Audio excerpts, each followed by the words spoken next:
Hey guys, it's Brian. I want to share a quick inspiration with you.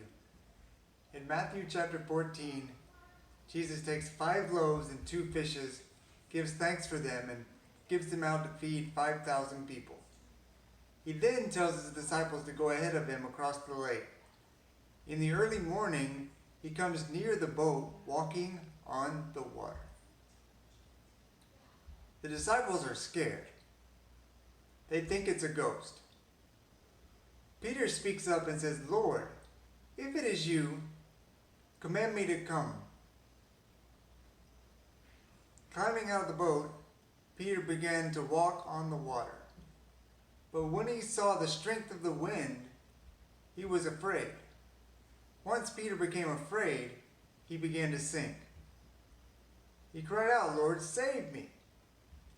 Faith and fear are very similar. They are both reactions to something that isn't real yet. We have to learn to flip a switch when fear comes. As soon as a fear thought comes, we need to immediately turn it into a faith thought. Practice makes us better, and the benefits are cumulative. For any of this to work, we have to become better listeners, to pay attention to what's going on in our minds. I recently had yet another doctor tell me that my recovery is just going to take time. Hearing things like that is like an oppositional wind that has been blowing through my first year of stroke recovery.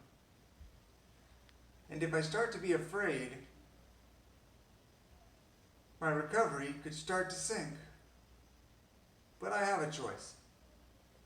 I listen to what my mind is saying, and the moment I hear a fear message, I replace it with a faith message. I don't judge it, but rather observe and interject a healing, positive thought in its place. When I think, "I'll never run again," I replace it with, "I can do all things through God who strengthens me." All of us are facing a common oppositional wind right now with COVID-19. We've all been afraid. We have to collectively decide that our thoughts surrounding this challenge will be faith-based. Our collective faith can make a difference during this pandemic.